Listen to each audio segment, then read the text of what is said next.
Morning guys, about 6 a.m.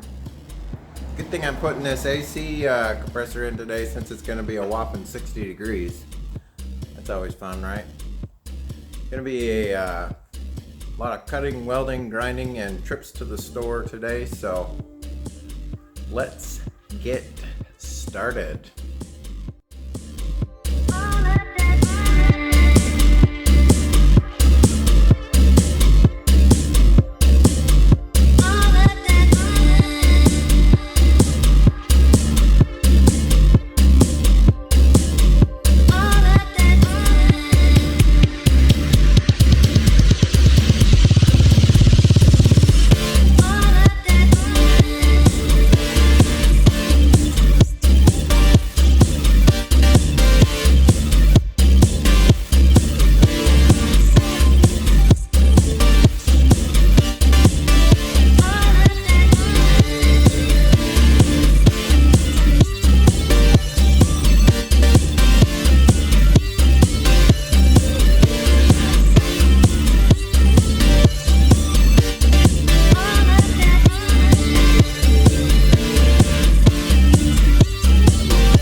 Alright, a little bit of mock-up here.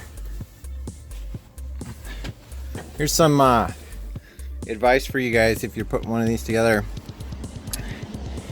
These two plates, basically everything, put it on here loose because there's adjustments in all these. Each of these has like a 1/4 inch of play in them on all of the attachment points. Like, check this out.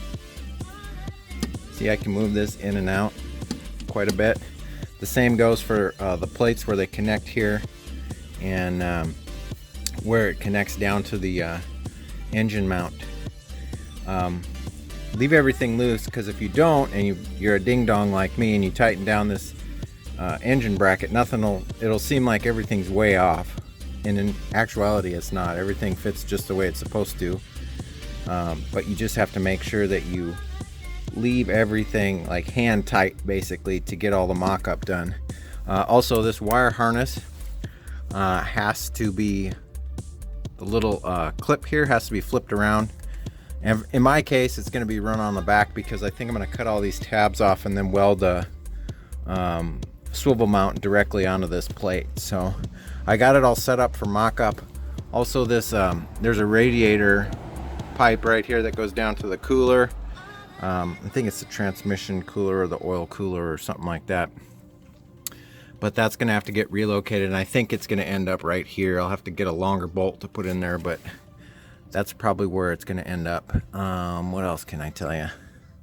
So far so good. I mean, it looks like everything's gonna work out. The compressor's gonna sit further in than it was when I had it sitting out here, so that's good. That's kind of a bonus. What else? Your front case is going to leak a little bit while you're doing this because you've basically broken the seal on it right here. So I just threw a rag down on the cooler down there because that's where it's leaking. But other than that, we'll just keep moving forward.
All right.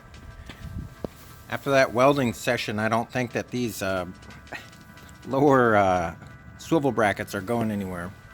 But I need to do the uppers, and I'm gonna just make some new ones because the other ones that I have are trashed.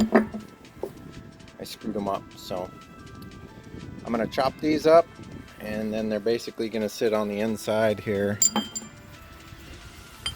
kind of like this after I modify them a bit, and then I'll weld those in there, and then we're ready to mount that compressor.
All right, the fabrication of the bracket is complete. Got a couple coats of Rust-Oleum Professional Industrial on it, and get ready to put that back on the truck. Get that mounted, get the compressor mounted, and then it's time to start sizing up for a belt.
Alright guys, I got it all set up and mounted.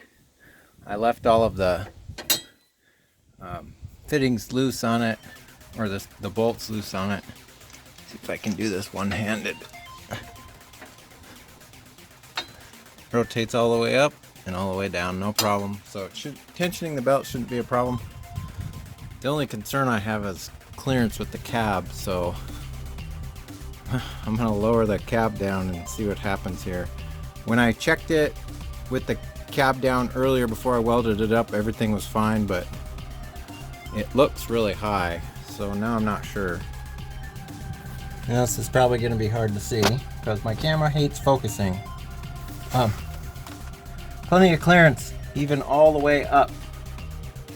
And this is with the airbags on the cab deflated, so when I start the truck up, it'll raise it up even more. But all the way up, I've got about, I don't know, 1.5 inches between the cab there. One thing I am going to do though is reconfigure these refrigerant lines. I'm going to have to run them up on the inside channel a little bit further and reroute them a little bit, and then put a guard up on the pulleys so they don't saw through the so it doesn't saw through the refrigerant lines. Gonna raise the cab back up, and then we'll size up for the belts and go pick up some belts, and then rework the refrigerant lines. People do belt sizing 1,000 different ways. What I do is I'll put the adjustment at about 1/3 of its capability, just so you have enough room to get that belt on there. And then take a wire, cable, rope, something that doesn't stretch, and pull it over the pulleys like so, and cut it to length, and then just bring that to the auto parts store and they'll measure it and then find the correct belt. For this application, I'm going to look for cog belts because they have a higher temperature rating, and it's an A size belt, which is 1/2 inch. So I'll get this cut out and head over to the auto parts store and see what they can find. Well, 13 bucks later at O'Reilly's. Looks like it's 1/2 inch by 58.5. So we'll give this a shot, see how it works. So they fit, but there's no room for adjustment. They're too tight. They basically, you can pull them on by pulling on the fan and everything, but they're too tight. So I'm gonna go back and try to get the next size up. Hopefully they have 2 of them. Well, $1.40 gets you another inch, so we'll try these ones. Alright, I got the belts on. I got them tensioned. I'll have to re-tension them again after, 25 miles or so, so they both match up. They're pretty new, and what'll happen is there's a little variance in each belt, so what'll happen is they'll match up with each other tension wise after a few miles and some wear. So I am going to rework all these refrigerant lines. I'm not going to time lapse that because it's going to take me a while to figure out a path that I like better. Obviously I don't want the pulleys sawing through these refrigerant lines, so I'm going to have to figure out a better supportive way to get those ran through there. So I'm going to start working on that. I've been monkeying around with this for hours now, but got a belt guard up there, and this is how it sits with the cab down. There's no pressure on any of the lines. There's no sharp bends where it's cutting off refrigerant flow, and the hoses are protected from the belt and the pulley there. I just have to tie wrap these together so they sit together. I already turned the steering wheel and it doesn't even come close to them. There's like 10 inches, so we'll see. Let's get this cab back up and button up some of this stuff with some tie wraps and start vacuuming the system down. All right guys, I got the system vacuumed down. Got our little pulley guard on there and some zip ties. I routed this a little bit differently so it's tucked up nice and tight, and had the system under vacuum for 30 minutes. It's been another 30 minutes, and it looks like it's holding pressure just fine. We're holding vacuum, so that's a good sign. One of the things you could do most people don't know this, is once you've vacuumed down the system, it's ready for refrigerant. Now, this system calls for 4 pounds plus your line set, which would be about 5 cans. But what I'm going to do is show you guys how to just vacuum the majority of it into the system. I don't think it's hot enough out today to get all this to go in, but I can definitely try. So the system's under vacuum right now, and I have the high pressure side connected and open. The low side is closed off now, so nothing can go into it. But what we're going to do is we're going to vacuum into the high pressure side as many cans as I can get before it stops vacuuming. So I'm gonna crack this can open.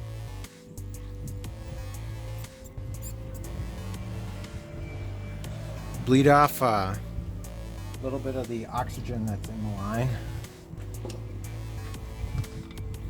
I don't want to contaminate the system now that it's vacuumed down. Okay, we got rid of that air that was in there. You got to do this on each can, by the way. And now what we're going to do is we're going to open up. I'm going to keep the can upside down so it can't pull any of the gas, but it can pull all the liquid. We're going to open up the high pressure side and let her suck. There she goes. Keep in mind, as soon as this can is empty, you got to close this sucker off and start a new can. You can tell when it's empty when the fitting gets warm and the liquid stops flowing.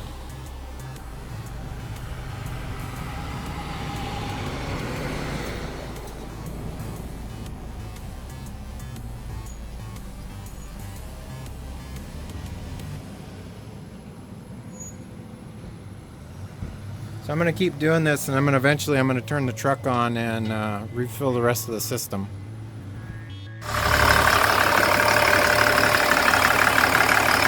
Looking pretty good. I'm off a tiny bit on my belt alignment, but I can adjust for that at some point. I don't think it's going to make a difference, but this is something I noticed. Running nice and smooth. I'm going to lower the cab down and we'll start pumping refrigerant into the system.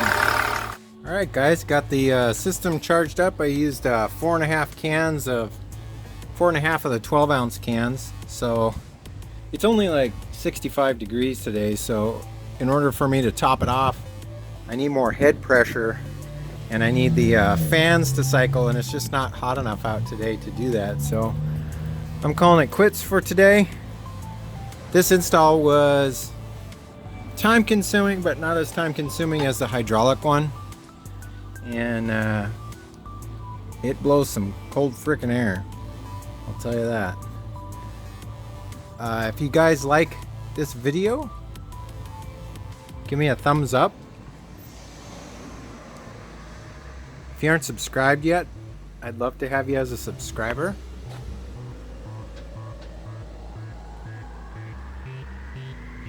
But other than that, take care guys. Catch you next time. See you later. Bye-bye.